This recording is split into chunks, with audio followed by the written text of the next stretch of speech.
palestra tem o tema Tecnologias Educacionais com foco em resultados.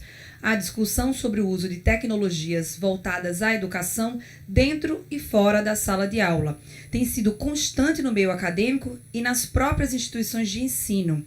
Entenda os caminhos para não deixar que o uso alegórico das tecnologias na escola tomem o lugar do uso com foco no alto impacto nos resultados de aprendizagem.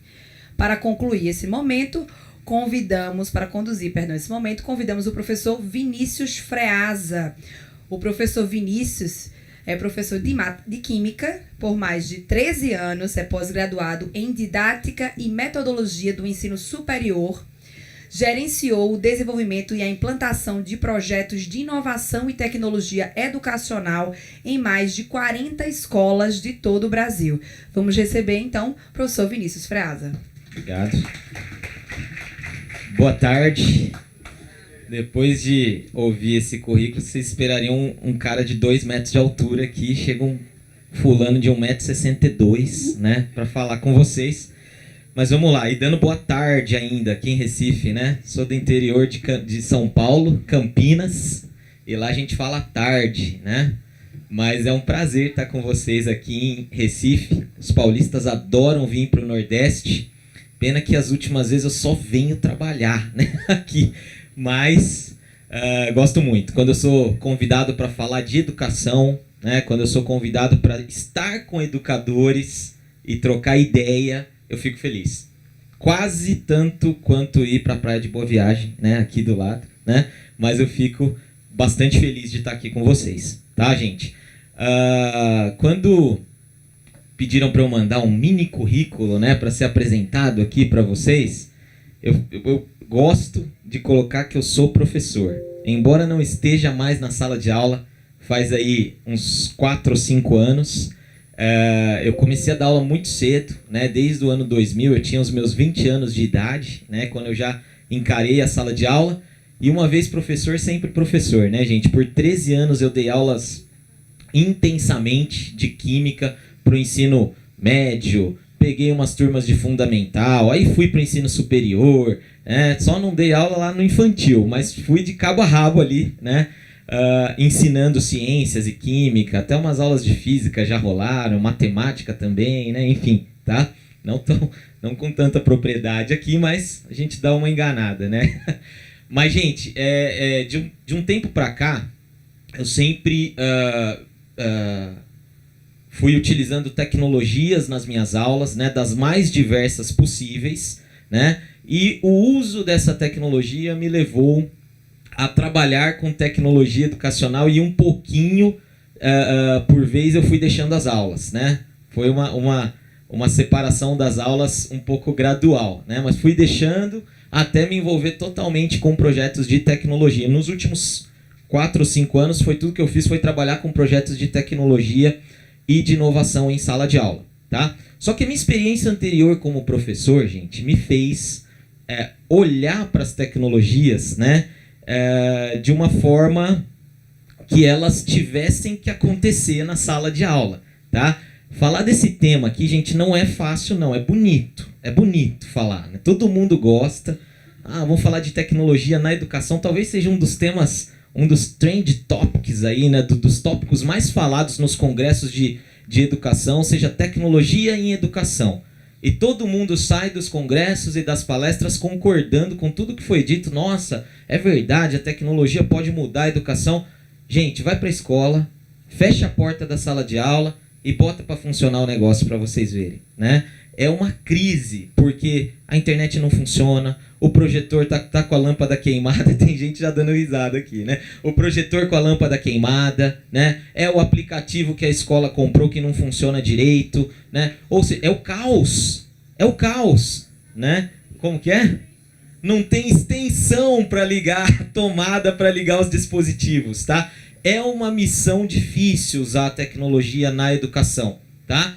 E em algum momento isso se torna até antagônico, né? Porque ou o professor se dedica a usar a tecnologia, e aí ele perde um tempão da vida dele fazendo isso, né? Ou ele se dedica a cumprir o cronograma, né, gente? A cumprir o programa do material didático, enfim, é uma crise, tá? Mas eu trouxe esse tema aqui, tá? Para a gente entender o porquê que se fala tanto e o porquê que é importante a gente pensar na tecnologia, tá? E se vocês prestarem atenção no mini descritivo da fala, tá? A gente precisa tomar muito cuidado para não virar alegoria. Tá aqui, né? Para que o uso alegórico das tecnologias não tome lugar do foco principal da educação, que é resultado, que é tudo que a gente falou hoje aqui, né? Tudo que o José trouxe, o Fernando trouxe, o Diogo trouxe é foco em resultado. E se a tecnologia tem que ser usada, ela tem que ter esse foco também, né? Então, a gente vai discutir um pouco isso aqui, tá? Para fomentar a nossa questão... Olha a tecnologia. Vocês estão vendo, gente? Exatamente, Fred. Aí, agora foi, né? Então, olha só, gente. Vamos puxar aqui o tema da nossa palestra, né? Como utilizar as novas tecnologias de maneira inteligente para melhorar o desempenho da sua escola e não somente para sair bonito na foto, para fazer propaganda, entregar para o pai, né? A nossa escola tem tecnologia. Qualquer semelhança aí é mera coincidência. Primeiro, gente, por que se fala tanto em usar tecnologia na educação? Por que esse tema tem sido tão discutido nos últimos anos, tá? Para cá. Dá só uma olhada. Um dos argumentos mais utilizados é esse aqui. Porque nós estamos lidando, com uma nova geração, né? Ou seja, nós estamos lidando com uma geração que não conhece o mundo sem a tecnologia, sem toda essa conectividade que existe aí. Vocês devem ter casos próximos de vocês, né, que se assemelham aí a esses dois fulaninhos da foto, né? Mas isso já vem sendo estudado por pessoas há algum tempo, não é tão novo não, tá, gente? Vocês já ouviram falar no termo nativos digitais? É um termo da moda aí, mas que na verdade foi criado em 2001, tá? Por Mark Prensky. Esse cara esteve no Brasil há pouco tempo, num congresso, eu não sei se foi no Educação 360, enfim, num outro congresso bem recente aí, ele esteve, e esse cara ele criou esse termo, nativos digitais, tá? Existe um artigo, gente, que foi escrito por ele, que é Digital Natives, Digital Immigrants, onde ele define a existência de duas gerações, né? Os nativos digitais, aqueles que nasceram num mundo totalmente conectados, e os imigrantes digitais, nós, por mais novinhos que vocês sejam, vocês não são nativos digitais, vocês são imigrantes digitais, tá? O professor, gente, na sala de aula é um imigrante digital. Por mais apaixonado e por mais que ele goste de tecnologia, ele é um imigrante digital. Ele teve que aprender a usar essas novas tecnologias num determinado momento, já em consciência, tá? Diferente dessa criançada que já nasce no mundo conectado, tá? Um trecho desse artigo até diz o seguinte, gente, já aponta para uma crise dentro da escola, um choque de gerações. Os nossos alunos mudaram radicalmente. Os alunos de hoje não são os mesmos para os quais o nosso sistema educacional foi criado, tá, gente? Cortella, Mário Sérgio Cortella também fala, olha, na escola nós temos professores do século XX ensinando para alunos do século XXI com metodologias do século XIX. Olha a salada de séculos ali, né? Não é fácil, né? Confuso lidar com tudo isso, tá? Gente, eu tenho a minha própria definição do que é um nativo digital, tá? O que é um nativo digital para mim, para o Vinícius Freas aqui, ó. Eu criei essa definição, ela é recente, tá, gente? É minha. Olha lá, e ela é super formal, né? Super. O que é um nativo digital? Ó, é aquele que sabe dizer deu pau antes de dizer mamãe, tá? Então, esse cara é um nativo digital. Foi em junho de 2017. Por que eu criei essa definição, gente? Porque eu tenho um nativo digital em casa, né? Bernardo acabou de fazer a semana passada 2 aninhos de idade, né? e ele é um nativo digital. Eu trouxe ele para vocês darem uma olhada aqui. Dá uma olhada o dia que caiu a internet em casa. Olha o que aconteceu, gente. Olha, até o filho desestimulado com a falta de internet. Bernardo, O que aconteceu, Bernardo? O que aconteceu? O que aconteceu aí? Pau. Deu pau? Oh, O que deu? pau. Deu pau? Cadê seu bebê 3D? Esse aí tá pensando. Mas, Tá pensando? mas viu? Por que não tá aparecendo? O que Ó. aconteceu? O que aconteceu? Eles não pau. É. Deu pau, né? Deu pau? Deu pau. Bernardo, o que aconteceu com a internet? Fala pro papai. É pau. Você tava usando a internet, aconteceu o quê? Pau. Deu pau, né? Que coisa. Deu pau? A geração já nasce super estimulada pelas tecnologias. E esse é um dos argumentos que os educadores, né, usam. A gente tem que usar a tecnologia porque é a linguagem do aluno. Ok, né? E as escolas sabem disso, tá, gente? As escolas sabem disso e se movimentaram para trazer tecnologia dentro das escolas. Vocês sabem disso, vocês devem presenciar isso e viverem isso lá nas escolas de vocês, tá? Mas aí a gente se pergunta, legal, vamos botar tecnologia dentro da escola e qual é o resultado disso, tá? Vamos medir? Vamos ver qual que é o impacto de aprendizagem que a gente está tendo, né, com isso. E aí, gente, a OCDE, Organização para a Cooperação do Desenvolvimento Econômico. Todo mundo sabe o que é isso aí, gente? Ou não? É o órgão que faz o PISA, tá? Eu peguei uma definição ali na internet há pouco, tá?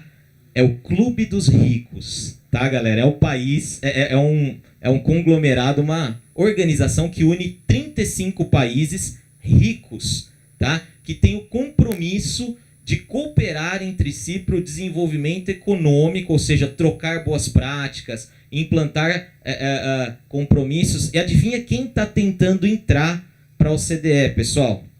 Nós, né? Brasil, ó, notícia 27/9/2017. Isso foi quando, gente? Ontem, tá? O que o Brasil ganha se entrar para a OCDE, o Clube dos Ricos, tá? No site da Rádio França Internacional, ok? As negociações diplomáticas para a entrada do Brasil na OCDE, Organização para a Cooperação e o Desenvolvimento Econômico, estão em curso em Paris. Olha, a gente querendo entrar lá. Uma nova reunião do Conselho da entidade ocorreu nesta semana e o tema das novas adesões foi tratado.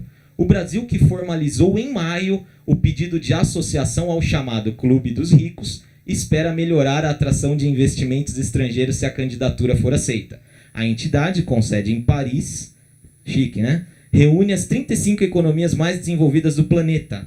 A entrada na OCDE acrescentaria ao Brasil um selo de qualidade perante a comunidade internacional. Este selo colocaria como um país mais transparente em termos de padrões internacionais econômicos, sociais e de desenvolvimento. E aí entra a educação, tá, gente? O ingresso na organização pressupõe a realização de uma série de adequações e compromissos. Enfim, a notícia continua, tá? Mas é um conglomerado de países que têm o compromisso de serem transparentes, né, de trocarem ali informações. E quando a gente olha para a educação, o que esses caras fazem? Eles fazem o PISA, né? E o PISA tem lá a média dos países da OCDE e a gente consegue comparar o Brasil com esses países, tá? Existem vários países que participam como convidados da OCDE sem serem membros desse conselho, tá? Eles não têm uma posição no conselho, não podem votar e tal, mas participam de alguns programas. Nós participamos do PISA, por exemplo, tá? E aí, gente, em 2012, a OCDE resolveu fazer um estudo do impacto da tecnologia nas escolas e na educação dos países, tá? E esse estudo foi compilado, foi publicado, olha o nome dele aí, Students, Computers and Learning, né? Estudantes, computadores e aprendizagem, né? Fazendo a conexão. Vamos fazer a conexão entre essas coisas para enxergar os resultados, tá? E esse estudo é longo, vocês podem baixar, o PDF dele está aberto, tá na internet, né? Mas eu escolhi algumas coisas para a gente olhar aqui. A primeira delas é um gráfico fácil de ler pra caramba, só que não, né, gente? Um gráfico todo bagunçado, tá?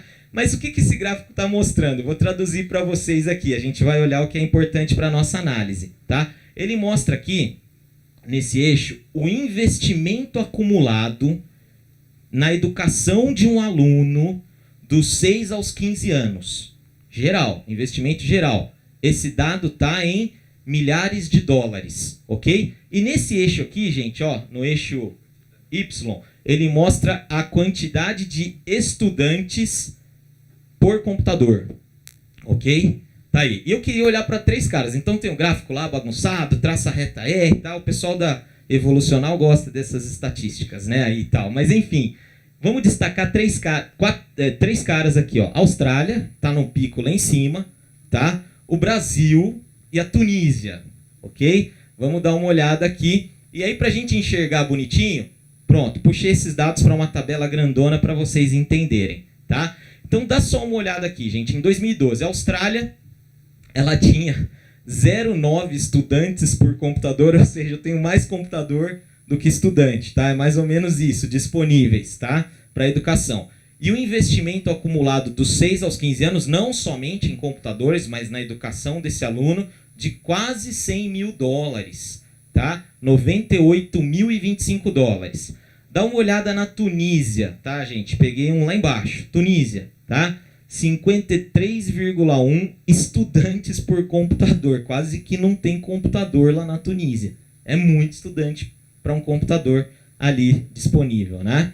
21.504 dólares investidos dos 6 aos 15 anos, né? E o Brasil, 22,1 estudantes por computador, tá? E um investimento ali de 26.765 dólares, tá? Isso é para a gente ter alguns parâmetros e a gente começar a entender como é que a gente se posiciona, né? Nós não somos uma Austrália, mas assim, com quase um investimento com a Tunísia, a gente conseguiu comprar isso aqui, né? De computadores ou de estudantes por computador, né? Conseguimos atingir esse índice aí, tá? E esse estudo, gente, ele está riquíssimo nessas análises, ok?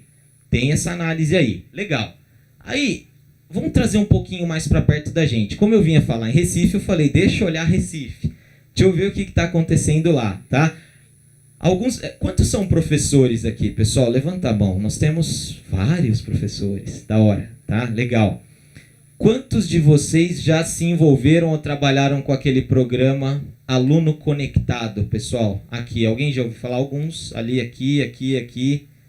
Tá? Não vou perguntar se funciona ou não, tá, gente? É porque eu li que tinha um programa desse, Aluno Conectado, tá? E dá uma olhada numa notícia que eu achei aqui, gente, tá? No UOL Educação, uma notícia de 2013, né? Dizendo, ó, estudantes da rede municipal vão ganhar 16 mil tablets até agosto. Equipamentos serão utilizados por alunos do ensino fundamental nas salas de aula. O investimento da prefeitura é de 11,6 milhões de reais em 2013 para comprar esses 16 mil tablets. Quem quiser faz a conta aí para ver o preço do tablet, tá? Equipamentos são semelhantes àqueles doados aos estudantes da rede estadual pelo governo de Pernambuco no ano passado, ou seja, já tinha tido uma leva, né, aí pelo governo estadual e a prefeitura também se movimentou para colocar a tecnologia na rede. Ou seja, gente, as escolas estão gastando dinheiro com tecnologia. Legal. Tem aí gente tentando investir. Mas sabe qual é o problema disso? O problema, gente, é que quando a gente põe uma grana dessa em tecnologia, nós estamos fazendo uma opção de investimento, tá? Esse dinheiro poderia ser utilizado para outras coisas. Poderia ser utilizado para capacitar professor, poderia ser utilizado para contratar mais professor, para quem sabe dar um aumento para os professores, para comprar livros, para melhorar a infraestrutura da escola em outros aspectos. É uma opção de investimento que foi feito. Como foi feita essa opção? O que é que a gente espera em troca, pessoal? E aí? Alguém quer falar ou não? O que a gente quer em troca desse investimento? Nós como sociedade. Um retorno em que, gente, esse retorno? qualidade da educação, né? Legal, a gente quer que a educação melhore com isso. Será que está melhorando? Olha o que diz o PISA, tá? E aí, gente, ó, tá aqui, ó, como o uso das tecnologias impacta na aprendizagem. Antes de ir pro PISA, tá, gente, já coloquei aqui, ó. Infelizmente, as notícias não são animadoras. Para mim é ruim falar isso, é duro, porque eu sou um cara que acredito na tecnologia para educação, tá? E ver que essa notícia é true, ela é verdadeira, é dolorido, né? Computadores não ajudam no aprendizado, diz pesquisa. Tá lá o site lá do Terra. E olha a pesquisa, quem que é? A OCDE 2015, né? Aquele estudo lá que eu coloquei. E aí, gente, eu trago uma tabela que também não tá fácil de ler, mas é só para vocês verem que isso tá no estudo. Essa é uma tabela que correla... Isso aqui é show de bola, gente. Com métodos estatísticos, os caras conseguiram construir um coeficiente de correlação, tá? Entre o uso das tecnologias e o impacto no resultado do PISA, beleza? E qual foi esse impacto, tá, gente? Vamos dar uma olhada aqui, tá? Eu extraí uma coluna aqui, eu vou explicar ela para vocês, tá aqui, pra gente ampliar, tá? Esse coeficiente, ele varia de 1 a -1, passando pelo 0, obviamente, né? Quanto mais positivo, melhor as variáveis se relacionam. É uma relação positiva, obviamente, tá? Então, se eu tiver lá nota boa com bastante uso de computador, tá? Vai dar um coeficiente positivo, mais próximo de 1. Se eu tenho nota baixa e bastante uso de computador, dá um coeficiente negativo, tá? Mais perto ali do -1. Então, essa relação é destrutiva, tá? Ela começa a ser significativa, gente, em 0,4.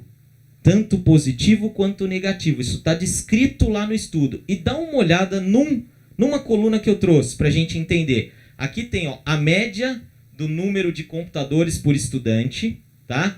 E aqui, ó, Computer Based Mathematics. Tem uma prova do PISA, um pedaço da prova, que é uma prova de matemática feita no computador. Horas. Se a gente usa computador pra caramba na escola, os alunos deveriam ir bem nessa prova de matemática feita no computador, tá? Dá uma olhada aqui, ó. A média do número de computadores por estudante, quando ela é alta, a nota é alta, isso deu uma relação positiva. Quase que ela não é significativa, porque é 0,41, passou, mas passou ali. Então, ter um bom número de computadores por estudante parece bacana. É isso que o estudo diz. Tá? Aí aqui, ó, a média do índice de uso de tecnologias na escola. Vixe, tá? Isso aqui é negativo, gente. Quer dizer que quando a média do índice é alta, a nota é baixa, então é uma relação destrutiva. Tá? Ou seja, usar o computador na escola é ruim.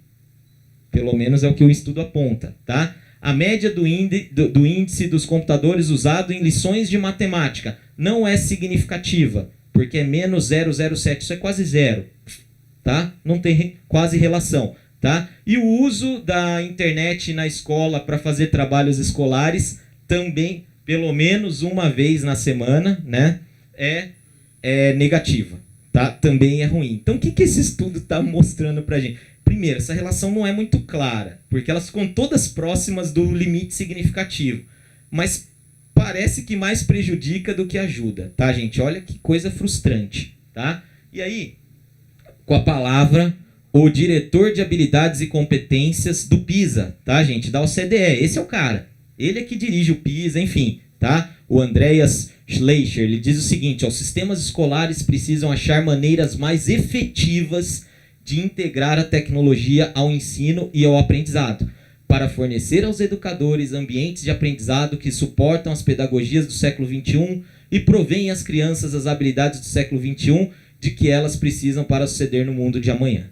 Tá? Essa é a palavra do cara, ó. Os sistemas escolares não estão usando direito, é isso que ele está dizendo, tá? E ele não nega o poder da tecnologia. Tá escrito aqui, ó, também uma outra frase. A tecnologia é a única maneira de expandir dramaticamente o acesso ao conhecimento. Para cumprir as promessas que a tecnologia faz, abre parênteses aí, a gente muitas vezes só vê promessas mesmo, né? Os países precisam investir de forma mais eficaz, não é investir mais, mas é investir de forma mais eficaz, né? E garantir que os professores estejam na vanguarda da concepção e implementação dessa mudança, né, gente? Olha só, convergiu para a fala do José aqui, né, gente? Tá? Formação de professor. É o professor preparado e capacitado. O problema é que muitas vezes as decisões são tomadas, né, empurradas goela abaixo, gente. Sem ter um conselho que está decidindo sobre isso, né? Sem ter um grupo teste controle para testar. Não, compra 16 mil tablets de uma vez. Gente, vamos fazer um piloto controlado numa escola e entender como é que a gente pode melhorar e depois, não é? Então são coisas como essa que faltam na nossa prática, tá? E aí, gente, eu trago um pouquinho, eu falei da OCDE, isso às vezes parece distante, a gente nem faz, a gente quer entrar no clube dos ricos, né? O PISA tá meio longe, né? Dá uma olhada aqui numa pesquisa que foi feita pelo Instituto Porvir. Vocês conhecem o Instituto Porvir, pessoal? Não? Tá? Acessem, gente. Esse instituto é muito bacana. Os caras conduzem pesquisas sérias em educação, falam de inovação em educação com propriedade. O site é porvir.org, tá? Vou falar em recifense. porvir.org. É isso? Não? Então tá bom, tá bom.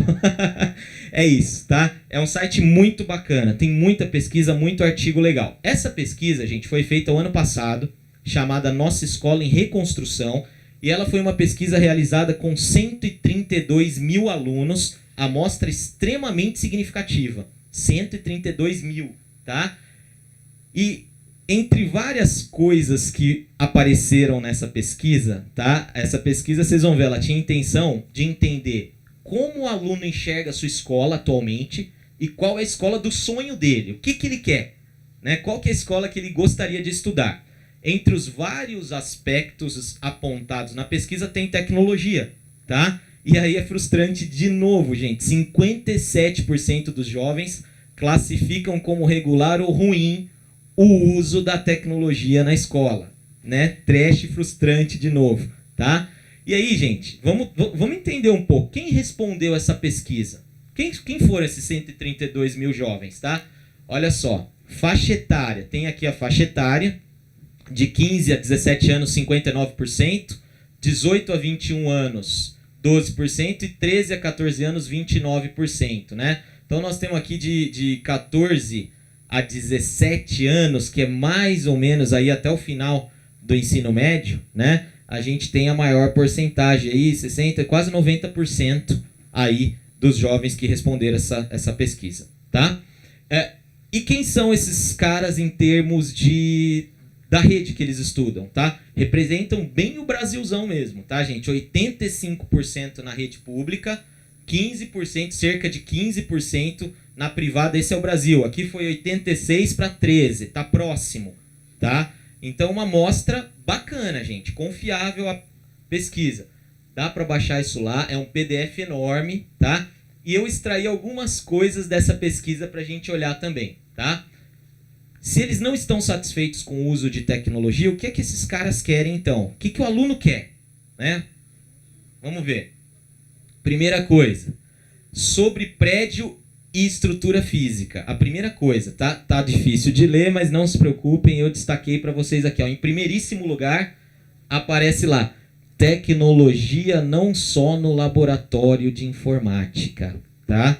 Então, esse negócio da gente ter um momento do uso de tecnologia, isso aí já está no passado, tá? O jovem hoje ele tem esse negócio do mobile, do celular, né, do aplicativo, e aí a gente para todo mundo e fala, gente, vamos para o laboratório de informática, né? Essa já é uma prática que eles não gostam, tá? É importante dizer aqui do segundo lugar, do que eles querem, né? Aqui nos prédios, 44% querem bastante área verde, né? Então isso é legal de ver também. Mas apareceu a tecnologia em primeiro lugar, tá?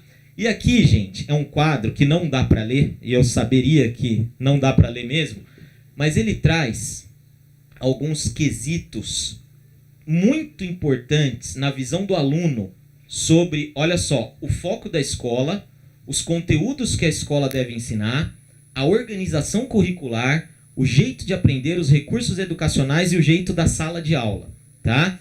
E aí, gente, eu destaquei 2 aqui. Ah, importante, essas cores que vocês estão vendo aqui, elas são cores que mostram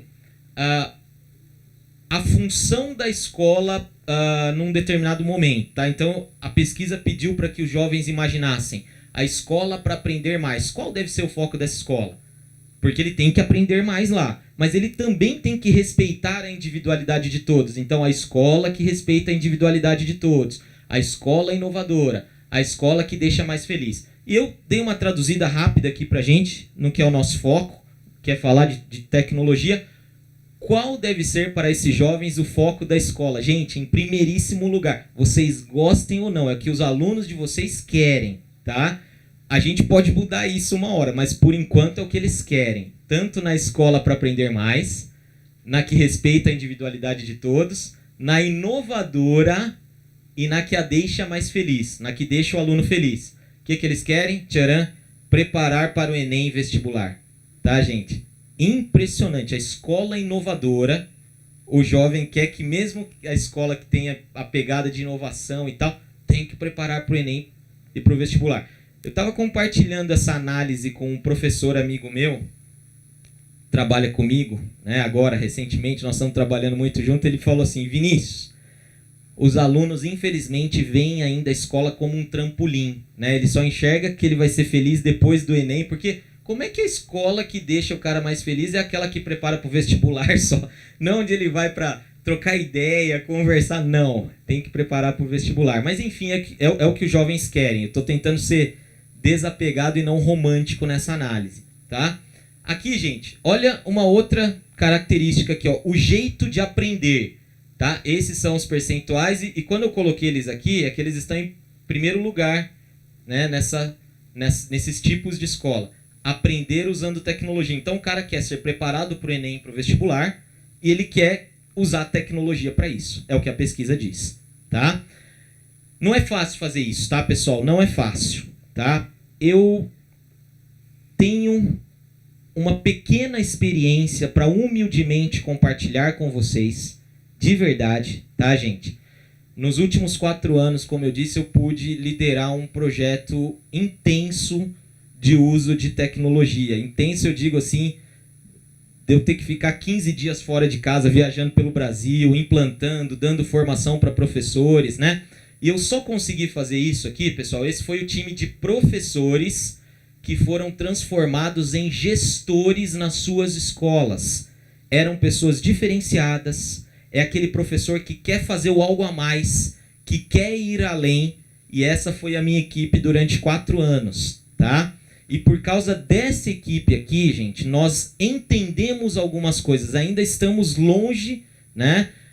De atingir a perfeição de uso de tecnologia, né, de responder às angústias dessas pesquisas que eu mostrei. Mas uma coisa eu digo para vocês, pessoal, tem que envolver os atores da escola nisso. Tem que envolver o gestor e tem que envolver o professor. Tem que saber reconhecer os professores que são diferenciados e que podem assumir uma posição de gestão. Isso, né, o que tem ascendência sobre o grupo, isso é muito importante, né? Por causa desses caras, gente, a gente conseguiu aí implantar um projeto em 40 escolas, tá? Com uso intensivo de tecnologia, tendo mais de 1 milhão de acessos a conteúdos que os próprios professores foram estimulados a criar, isso em 1 ano, tá, gente? Esse 1 milhão de acessos em 1 ano. Tem outras métricas que não vêm ao caso aqui. Mas uma coisa que eu queria compartilhar com vocês dessa nossa pequena e humilde experiência, tá? Saber o que não fazer no início é mais importante de saber o que fazer com a tecnologia, tá? Eu, pensando nisso, até escrevi um artiguinho para o LinkedIn, né? Que eu compilei aqui para vocês, que é 5 maneiras de não utilizar a tecnologia na sala de aula, tá? E eu acho que a gente partindo desse princípio já é alguma coisa bastante significativa, tá? Vamos lá, quais são as 5 maneiras de não utilizar a tecnologia na sala de aula? Vamos embora. Ó, primeira delas, tá? Óbvia. Tá, gente? Óbvio, e todo mundo vai concordar, tenho certeza, tá? Mas olha lá, primeira, não utilize a tecnologia apenas como substituta de livros ou apostilas. Essa é a primeira coisa que os sistemas de ensino, que as editoras fizeram, né? Pega aquele monte de livro, aquele monte de papel, enfia dentro do tablet, né? E vende o tablet com o argumento de que o aluno não precisa mais carregar o peso na mochila. Legal, concordo. Estamos poupando árvores e poupando as costas do aluno. Mas e o resultado na aprendizagem, gente, tá? Eu já vi na minha cidade, escola, não preciso citar nome, que foi nessa pegada, tá? Em 3 meses, os alunos abandonaram o tal dos tablets porque começa a acabar a bateria, dá pau no carregador, o aluno não leva o tablet carregado na escola, é o caos, tá, gente? Então, usar a tecnologia só para substituir livros ou apostilas não é um bom caminho, só para. Até pode ser uma funçãozinha ali no meio, mas se for só para isso, não, tá? 2, pessoal, olha outra coisa aqui.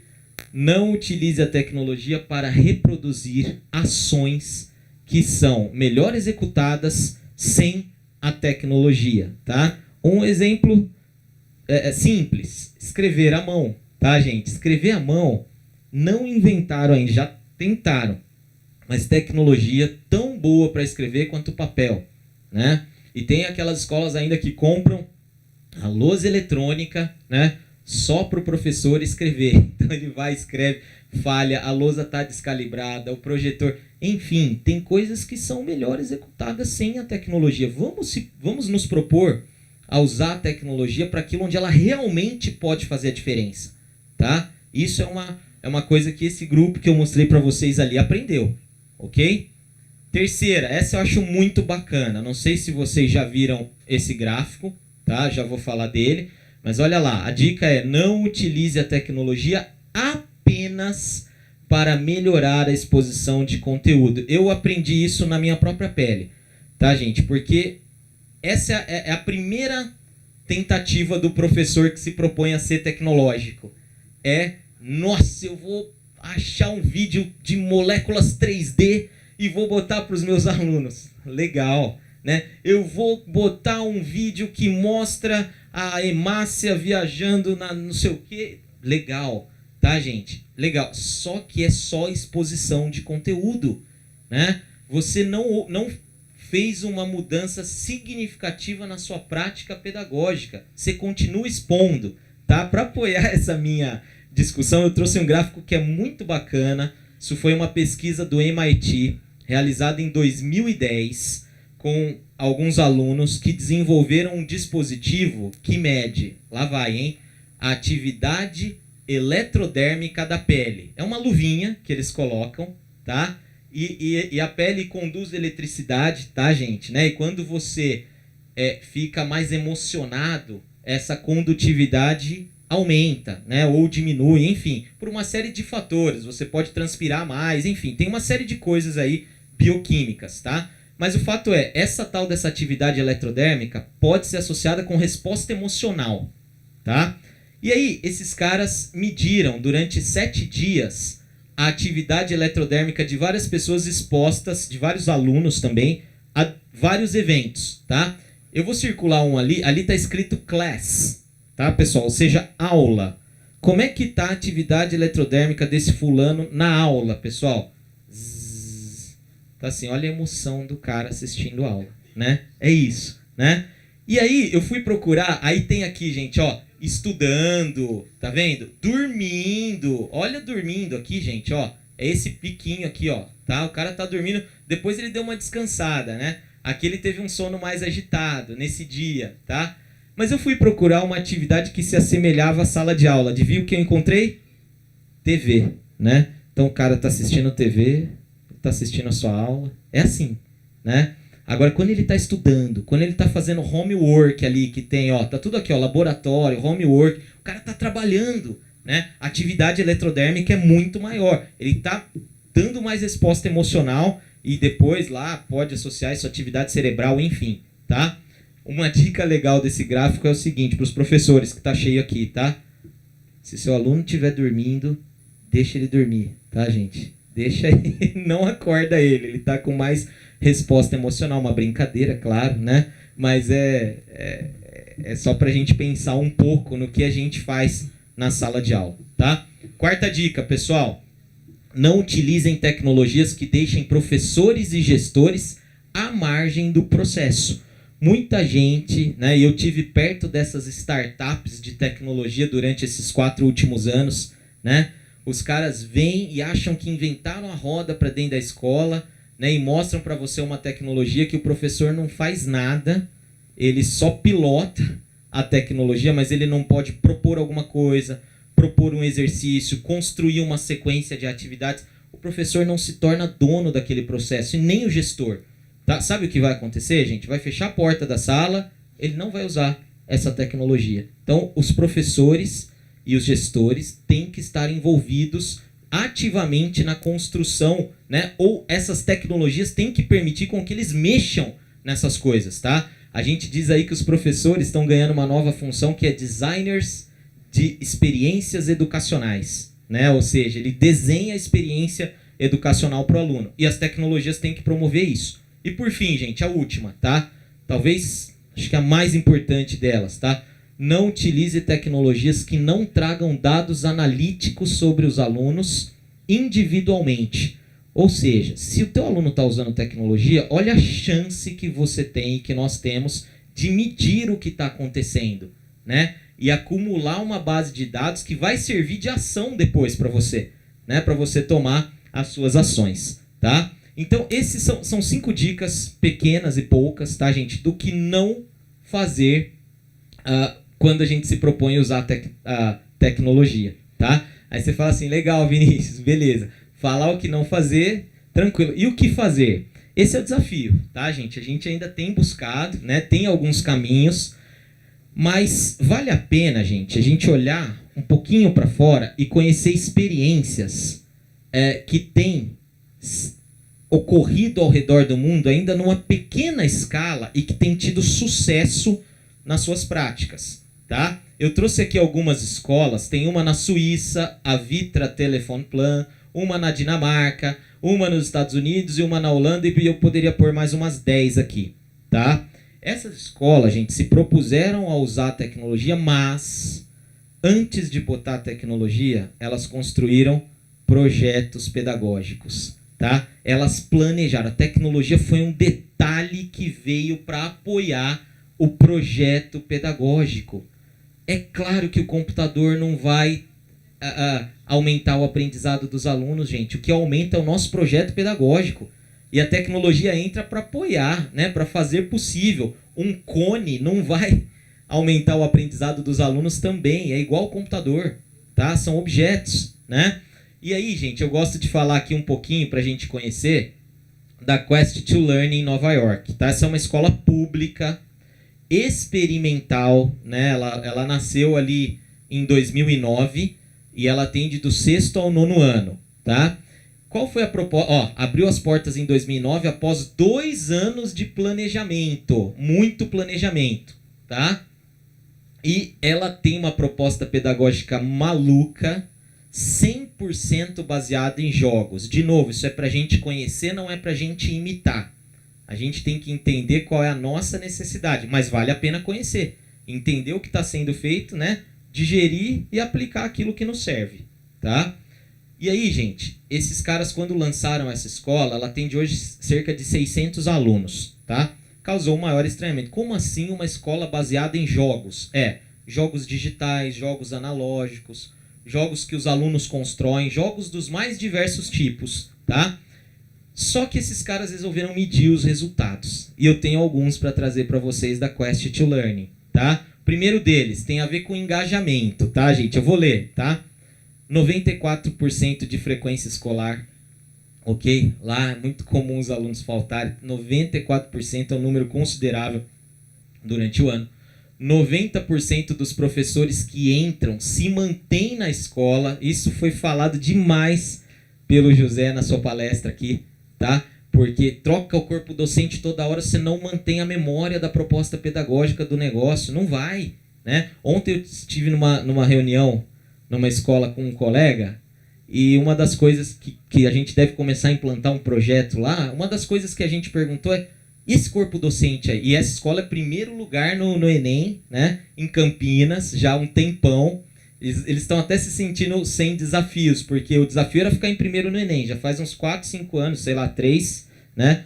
E eu perguntei do corpo docente. Esse corpo docente aí? Ah, os caras estão aqui há muito tempo. Olha como isso faz diferença, gente, né? Ter um corpo docente coeso e que faz parte da escola e que fica na escola, né?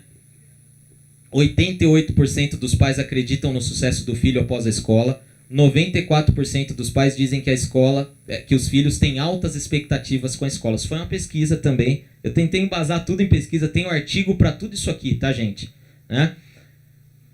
Mas esses são resultados mais de engajamento, né? E resultado pedagógico mesmo, né? De que a gente tem aqui, ó? Vitória na Olimpíada de Matemática de Nova York durante 3 anos seguidos, jogando, tá, gente? Jogando, tá? Em exames educacionais se saiu 56% melhor do que a média da cidade, tá? E em 2013 se saiu 46% melhor do que a média da cidade em exames específicos de ciência. Então, tá muito acima da média da cidade de Nova York. Essa é a Quest to Learning. Pesquisem sobre essa escola, gente, tá? De novo, não é pra gente repetir a proposta pedagógica. O que eu quero que fique de essência aqui, não é que você chegue, vamos jogar todo mundo, não. Olha como é importante ter uma proposta pedagógica sólida, né? É isso, seja com jogos, seja na horta, onde for, né? Mas tem que ter essa proposta pedagógica sólida, tá? E todas essas escolas que eu citei, elas usam tecnologia, tá? Nos debruçando sobre essas escolas, nós entendemos, tá? Indo para o final da minha fala com vocês aqui, como eu falei de 5 coisas do que não fazer, 3 pilares que aparecem em todas as escolas que têm tido sucesso com o uso de tecnologia na sua proposta pedagógica. A primeira delas é essa aqui, gente. Personalização. Durante muito tempo, nós professores, e aqui o Diogo já tem uma proposta mais personalizada, né? Pela característica do curso que ele criou, ele atende poucos alunos, né? Deve ter um momento individualizado com eles. O Fernando falou aqui que o professor fica o dia inteiro lá, porque ele tem que atender aluno individualmente no pátio. Vocês ouviram isso, gente, tá? Sabe o que é isso? Olha, eu não estou falando de tecnologia, eu estou falando de personalização. Agora, a tecnologia pode nos ajudar a personalizar as propostas, tá? E aí, gente, a gente tem um pilar forte para o uso de tecnologia, escolher tecnologias que permitam a personalização, tá? Nós, na maioria das vezes, professores, já damos aula para uma sala, para uma massa de alunos, como se eles fossem um só. Como se eles recebessem o conteúdo da mesma maneira e aprendessem da mesma maneira e no mesmo tempo. Trazendo tecnologia para as nossas práticas, seja paralelamente à nossa aula, enfim, tá? A personalização pode ser atingida. Eu trouxe uma sigla ali, gente, LMS. Tá? LMS significa Learning Management System, ou, em bom português, Sistema de Gerenciamento de Aprendizagem. Tá? É um conceito, não é um tipo de software, não é um software específico, mas é um conceito de software para a educação que permita você gerenciar a aprendizagem dos alunos. Tá? Isso foi muito usado no EAD e agora rompeu a barreira do EAD, né? Com o Blended Learning, essa educação que mistura, né, online com presencial, que é o que tem acontecido cada vez mais nas escolas. Ter um software LMS para gerenciar a aprendizagem dos alunos individualmente nos permite fazer propostas personalizadas. Segundo pilar, gente, importante para o uso da tecnologia com sucesso, o engajamento, né? Então, a gente sabe que os alunos se engajam com tecnologia, a gente sabe que eles gostam, que é a linguagem deles, né? Mas existem recursos que a gente pode utilizar, como, por exemplo, recursos de gamificação, que podem ser incorporados de maneira mais inteligente na nossa prática, tá? Professores, você quando dá uma nota para o seu aluno, você já está gamificando o processo, né? Muito mal, como eu também faço muito mal quando eu dou uma nota para um aluno, tá? Porque a gente dá uma nota e pronto, e acabou. Mas a ideia é recompensar, e eu ouvi isso hoje aqui, tá? Quando você recompensa o aluno, gamificar, não é necessariamente usar jogos. Você pode até usar um jogo e tal, mas não é só isso. Quando você, de alguma maneira, recompensa o seu aluno, reconhece, isso é gamificação. Você está usando coisas que os jogos têm numa estratégia que não é jogo, que é o aprendizado dele, tá? E tecnologia tem muito disso, tá, gente? Muito. O aluno evoluir, ter uma barrinha que ele vê o desempenho dele, né? Ele ganhar uma medalha por algo que ele faz, enfim, tem N propostas desse tipo. E a terceira coisa, eu acho que, de novo, mais importante é análise da aprendizagem. E como é que a gente faz análise de aprendizagem usando a tecnologia? Gente, tá aí, ó, Big Data. Já ouviram essa expressão, gente? Isso é a última coisa em educação também, tem se falado muito, tá? Big Data ou Big Data, né, em inglês, tá? É o grande conjunto de dados sobre os alunos. Lembra que eu falei? Não utilizem tecnologias que não tragam dados analíticos sobre os alunos, né? Agora, vamos escolher tecnologias, então, que nos permitam enxergar esses dados, tá? E aí alguém me disse esses dias, eu tenho aprendido muito esses dias, né, que o bom uso da tecnologia para a educação transforma dados em informação em plano de ação, tá? Porque só o dado e a informação, muito legal, né? Mas e o plano de ação sobre isso? Só que se você tem um conjunto de dados consistente, gente, aí, ó, tá todo TRI tá aí para isso, né? Para você entender os alunos não só pela teoria clássica lá, que é certo ou errado, 45 pontos para quem fez 45. Não, mas vamos entender o comportamento desses alunos na prova.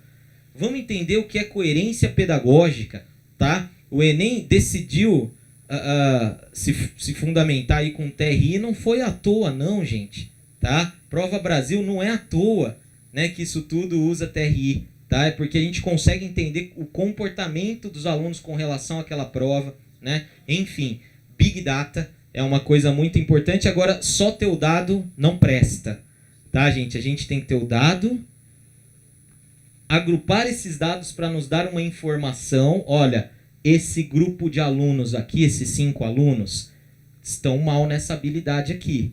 Esse outro grupo de 8 alunos precisa mais de uma outra habilidade. E a gente começar a usar isso num plano de ação. Quando isso tudo for feito, gente, tá aqui, ó, meu penúltimo slide. Opa, a gente vai chegar aqui, ó, que é o ideal, tá? Que é conectar as 3 coisas, que é a personalização, ela é alimentada pelos dados da análise de aprendizagem e ela vai trazer engajamento para o nosso aluno, tá? Então, se a tecnologia nos trouxer isso, gente, aí sim, tá? Ela está cumprindo o papel dela. Fora disso, gente, se a gente tiver usando coisas só para tornar a nossa aula alegórica, mais legal, né? Para que os alunos vejam um vídeo legal, né? Um software 3D. Mas qual é o efeito disso na vida desse aluno, na aprendizagem desse aluno, né?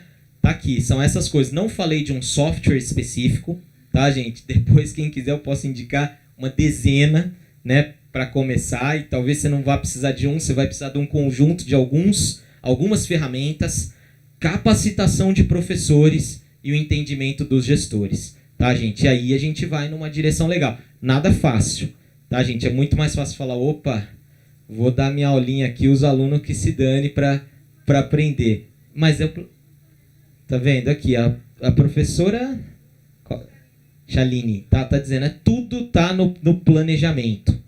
Tudo está no planejamento, concordo, tá? É isso, no projeto político-pedagógico. Gente, eu termino. Eu sou fã desse cara aqui, né? Um monte de gente mas olha só.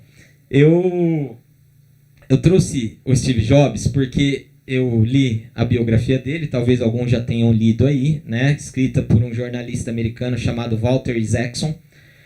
E esse cara acompanhou o Steve Jobs durante os anos finais da vida dele, tá? E quando ele estava bem debilitado, tem uma entrevista dele nessa biografia que ele fala de várias coisas e fala de educação, né? E ele conta já lá, quase morrendo, fala assim, olha, eu sinto de não ter visto a revolução que eu vi em outras áreas e que eu até pude ajudar a promover na música, na própria área editorial, com os modelos que a Apple criou, mas eu não vi essa mudança acontecer na educação. Ele fala isso no livro, tá lá. É uma frustração, querido. Steve Jobs não resolveu essa treta, hein, gente? Como a gente diz lá em São Paulo, né? Mas olha só, e ele traz uma frase, não estou colocando ela, talvez eu nem concorde 100% com ela, tá? Mas para a gente conhecer o pensamento de um cara inovador, que transformou o nosso mundo, né? Sobre educação, e talvez a gente tenha que ficar só com os pedaços dela. Mas enfim, tá aí, ó. É um absurdo que as salas de aula ainda tenham professores em frente a uma lousa usando livros-texto.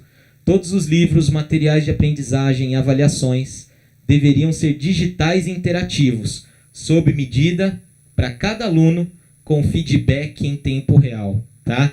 Eu destacaria aqui, gente, sob medida para cada aluno. Eu acho que isso é uma coisa que a gente falou, personalização e feedback, que muitas vezes a gente não dá, né? Meu recado é esse, gente. Muito obrigado, eu sou Vinícius Freasa. Valeu.